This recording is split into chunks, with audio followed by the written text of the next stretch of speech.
Hey guys, Sean here. Welcome to the F1 Word and to my Mexican Grand Prix review. Now, first off, guys, if I sound a little bit more echoey than usual, I do apologise. I've moved all my stuff around. I'm redoing my setup. I've changed rooms. It's a bigger room and there's a heck of an echo and I've not got all my sound absorbing tiles and all that up. So I might sound a little bit more echoey, but that will be resolved for the next video. But let's get into the review and start by looking at the final race result. And it was Max Verstappen who took victory in the Red Bull very, very comfortably. I'll come on to him in just a moment. Valtteri Bottas, he took second place, and those that understood before it into the weekend how that would affect the championship, that already confirms that Lewis Hamilton is the 2017 Formula 1 World Champion. Kimi Raikkonen comes in third place, Sebastian Vettel in fourth after a heck of a fight back. Again, we'll come on to that shortly. Esteban Ocon and Sergio Perez fifth and seventh, pretty much guaranteeing now that fourth is wrapped up, if it isn't already. I'll have a look at that in just a moment. Lance Stroll, he finished in a very, very good sixth place. Kevin Magnussen rescued the weekend for Haas. He got eighth place. Lewis Hamilton, again, a pretty decent comeback. He finished in ninth place, and Fernando Alonso finished 10th, taking that last point for McLaren. Felipe Massa just missed out on a point in 11th place, with Stoffel Van Dorn in 12th. Pierre Gasly finished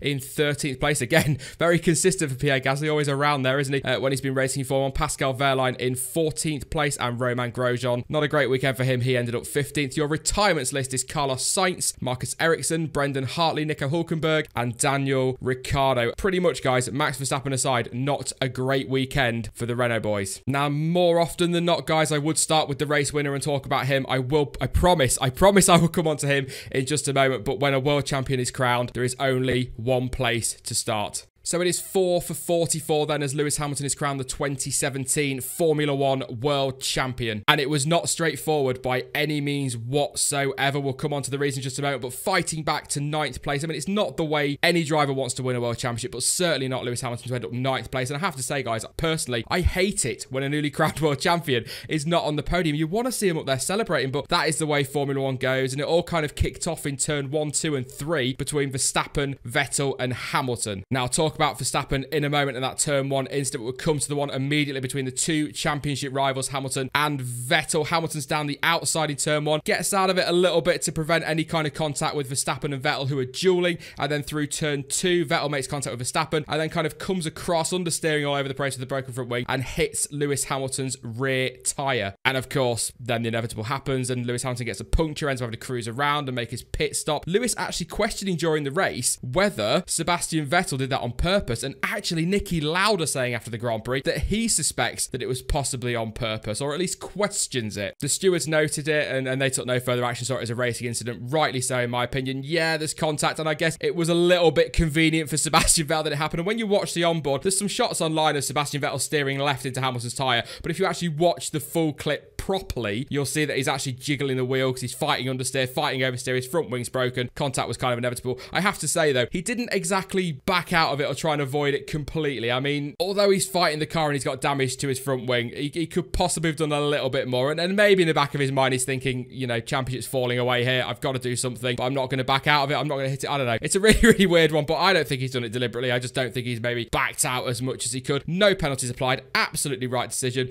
Max Verstappen not off the track in turn 1, despite what some people say on social media, in any way, shape, or form. But for me, the incident was just caused the damage to Sebastian Vettel's front wing. Like I say, he's jiggling all over the place. He's moving the steering wheel. He's trying to fight the understeer, the oversteer, everything else, and he's hit Hamilton. It is very convenient for him in that respect, and sometimes that's the way it falls in Formula 1, but I don't believe that was deliberate at all from Sebastian Vettel. And from then on in, we just really got a very tense race. Definitely tense between Vettel and Hamilton. Vettel absolutely punching his way through the field. Some fantastic overtakes, and as the race went on, you could see his desperation. There were definite overtakes in there that you would say you could call nothing to lose overtakes, if that makes sense. Absolutely nothing to lose. Now, I've got to pass this guy, and that's what he was doing, but he got up into fourth place, and there was just no point. Ferrari would have toyed with swapping the cars around, but it would have made absolutely no difference whatsoever. Hamilton has cruised through the field very, very slowly, but he has got there in the end. And throughout the race, once again, we've seen how difficult it is for a Mercedes to follow other cars, and that's what he really struggled with. But once he got going and smelt blood, he really did start to cruise through the field. And a great scrap, a fantastic scrap with Fernando Alonso. One of the scraps of season 2, proper Formula 1 greats, going toe-to-toe, lots of respect, so close to contact. If there wasn't, in fact, I think there was contact, wasn't there, down into turn 1 on the exit? I think there was a little bit of contact, but racing incidents, fantastic. Just great to see, and that's what you want to see. And hopefully, we're going to see that a lot more from Fernando Alonso next season with Lewis Hamilton. I am going to talk in another video next week a little bit more about Lewis Hamilton, his achievements, and kind of what my opinion is of him and what he's achieved, but I don't think there is any doubt out there that he is one of the greatest Formula 1 drivers of all time. Yeah, he's still got a little bit of a way to go in some areas. Obviously, statistically, he might not want to catch Michael Schumacher. He's not thinking about that at least. But, you know, the victories are there to be taken, the championships as well. Whether he'll do it, only time will tell. In fact, already people on social media talking about him maybe retiring at the end of this season. You never know. We saw that with Rosberg next year, but I think Hamilton is a completely different guy to Nico Rosberg. But whether you disagree with the fact that Hamilton's one of the greatest of all time, or whether you agree with me or not, the fact of the matter is, statistically, he is now the greatest British Formula 1 driver of all time. A massive, massive congratulations to Lewis Hamilton. He's been fantastic this season. Very consistent. He's scored points in every single Grand Prix. He has been absolutely brilliant. And this second half of the season, he has been completely untouchable. Congratulations, Lewis Hamilton, a well-deserved four-time Formula 1 world champion.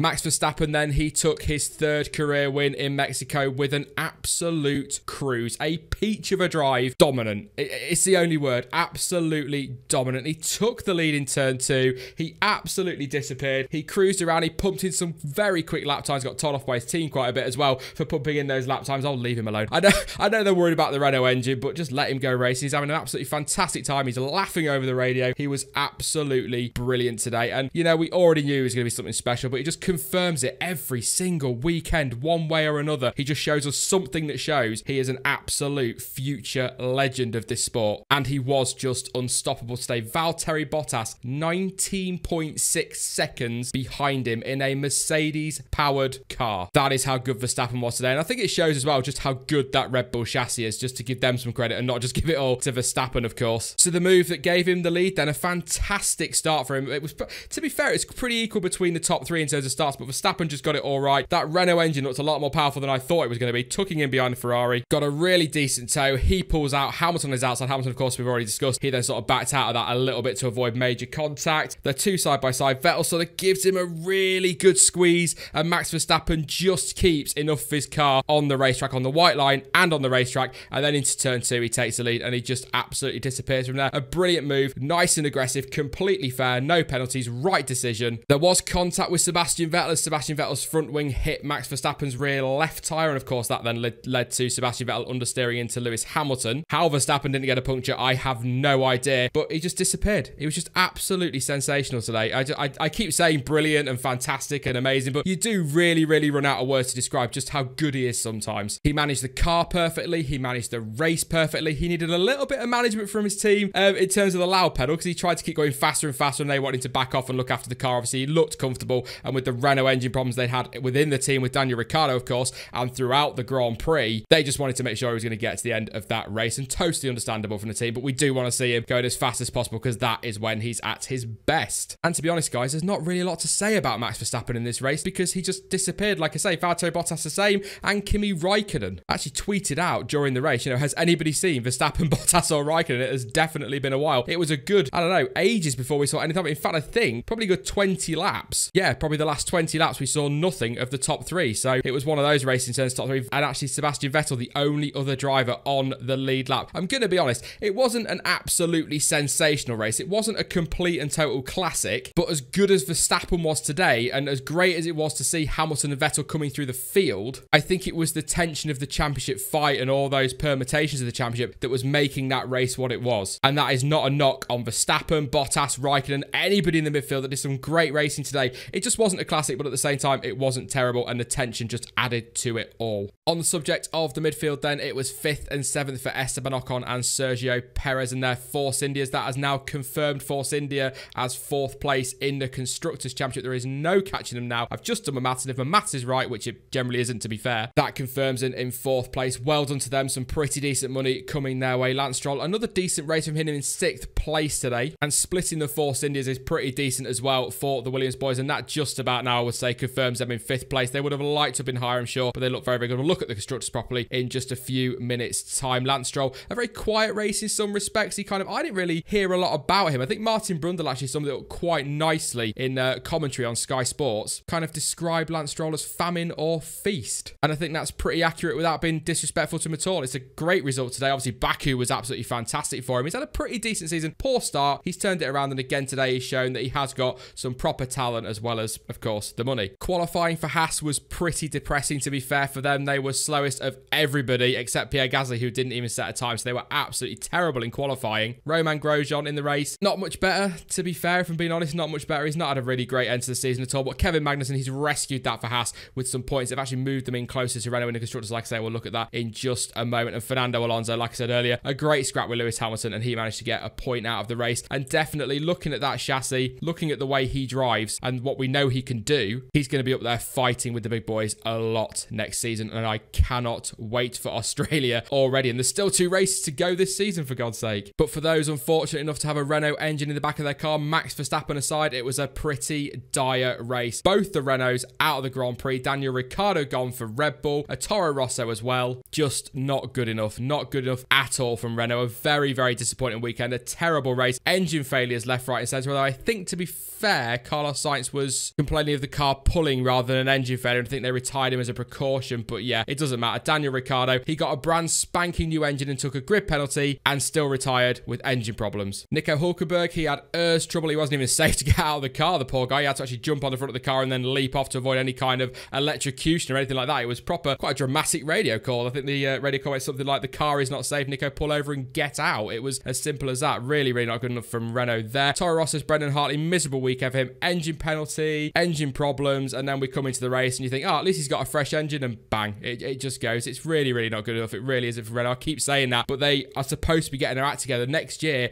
is supposed to be the year that Red Bull are going to challenge the big boys, McLaren are going to challenge the big boys, and that we're going to get some more reliability, some more performance from Renault. And it just looks like, I just hope that they're going to turn around and say, hey, we're testing new things for next season. That's the only thing that can save them from this, because it's just absolutely humiliating for them, and it robs us. Daniel Ricciardo, he'd already got himself well up through the field, and he was racing hard and overtaking. It robbed of us a good race from him. And of course, the Renault boys, they were doing really, really well as well. In fact, Nico Hülkenberg was on the brink of the podium at one point. Although I think, to be fair, Kimi Raikkonen would have got him in the end, and probably Sebastian Vettel, but that guy's never going to get a podium unless Renault get their act together. But it's just, I don't know, it's just a disgrace for Renault. It really is. And on a weekend as well, where Honda strapped new engines in the back of their cars and actually looked pretty decent in a straight line, and actually were pretty pacey. So extra humiliation for them. Quick word on Marcus Ericsson. He was actually having a pretty decent race. Yes, there was some drama ahead that enabled him to sort of get promoted through the field, if you like, but he was running P8 at one point and properly holding his ground. A really good race for him. I felt a little bit sorry for him. He's had a good weekend in Austin as well, so a little bit disappointing he's retired, but there you go. That is it when you are a back marker, I guess. But hopefully with a 2017 power unit, he'll be able to go a little bit better, or a 2018 power unit, sorry, next season, he'll be able to go a little bit better for Sauber. One other incident in the race, though, guys, that what I kind of lend my opinion to is a track limits incident. Oh yes, track limits, my favourite topic that's given me some great reading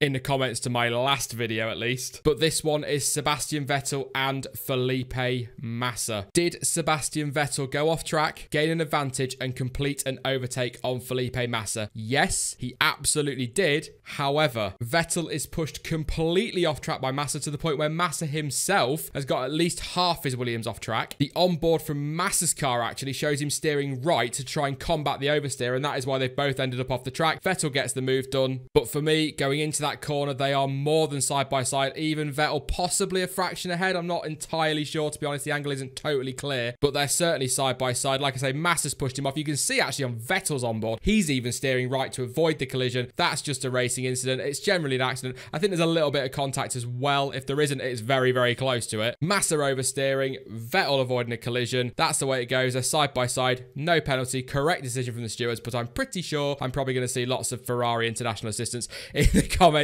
down below. But yeah, no penalty for me whatsoever. Let's have a look then at the Drivers' Championship, and there it is. Lewis Hamilton confirmed now. He cannot be caught. He is the 2017 Formula 1 World Champion. And again, huge congratulations to him. Sebastian Vettel now needs to fend off Valtteri Bottas for the runners-up spot. The Finn is now just 15 points behind Sebastian Vettel. Although I would fancy Sebastian Vettel on his day. As long as the car's reliable, he should cement second place. Daniel Ricciardo, no move for him in fourth place. Of course, Kimi Raikkonen, he picked up some points today with a second consecutive podium. He is in 5th place. Max Verstappen, I tell you what, 151 points given the start to the season he had. To have closed the gap on his teammate that much is really, really, really decent from Max Verstappen. It's almost like the Red Bull boys' season has flipped, I guess, because Daniel Ricciardo was really good at the start of the season, no problems. Max Verstappen was really bad reliability, really, really struggling, and that's kind of flipped over now. So there you go. That's probably why Max Verstappen is closing that ground, but very, very good turnaround from him. The Force India boys are getting a little bit closer, so they're going to be nervous there. 9 points between them, with Perez leading Esteban Ocon. Carlos Sainz stays 9th despite, that was a mouthful. Carlos Sainz stays 9th despite not scoring today, and Lance Stroll moves into the top 10 just to confirm how good a season he's now having. The Constructors' Championship, we already knew that Mercedes had wrapped that up. They did that in Austin, of course. Ferrari will finish 2nd, Red Bull will finish 3rd, Force India will finish 4th. I can't see anyone catching Williams, particularly with Toro Rosso just changing drivers left, right and centre. So Williams should finish 5th. Toro Rosso, I think they're going to get caught by Renault. I think it's more likely, if they keep it reliable, that Hülkenberg and Sainz are going to score enough points to overhaul Toro Rosso. Like I say, Toro Rosso changing drivers left, right and centre, and all the uncertainty in the team is definitely not helping. So I think they're going to end up falling behind Renault. Haas today got to within a point of Renault. I don't think they're going to get ahead of Renault, and I can't see them catching Toro Rosso, but you never know. You never know. It would be great to see. Not so much for Toro Rosso, but certainly for Haas. And I'm pretty sure, Tom, mate, you will love them. Love them to get 7th place. McLaren stay 9th, of course, on 24 points. I bet they can't wait. I bet they cannot wait to have that Renault engine next season, and I'm praying it stays reliable. And Sauber remain, of course, rooted to the foot of the table on 5 points. So all in all then, guys, not the greatest race of all time. Definitely not an absolute classic, but I think those comebacks from Lewis Hamilton and Sebastian Vettel, that midfield squabbling, and of course the title tension, more than made up for it. And in the end gave us a pretty okay race. I wouldn't say anything spectacular, but pretty okay, but certainly very, very tense. I will be back next week with another video. Gloss over that one as quickly as possible. And of course, it is the Brazilian Grand Prix in 2 weeks' time. My absolute favourite race of the season. I totally love it. I love the track. I love racing it on the F1 games as well. Just a proper old school track, and it always throws up an absolute belter. Just a heads up, guys, over the next week and a half to 2 weeks, I'm going to be doing a little bit of live stream testing. I'm going to be testing my connection and also some of the graphics I want to put in. I'm sort of practicing a little bit with OBS. So if you do see me live, feel free to come along and pop a comment in and say hi. That's absolutely fine, but don't expect the most incredible, fantastic content or anything like that. You may even just hear me muttering to myself in the background because I'm getting frustrated with something, because that's the kind of thing I tend to do. But yeah, live streaming, guys, is coming soon to the channel, and that's going to be interesting. I'm pretty sure of that. But as ever, guys, thank you so much for watching. I've been Sean. This has been the F1 Word, and until next time, goodbye.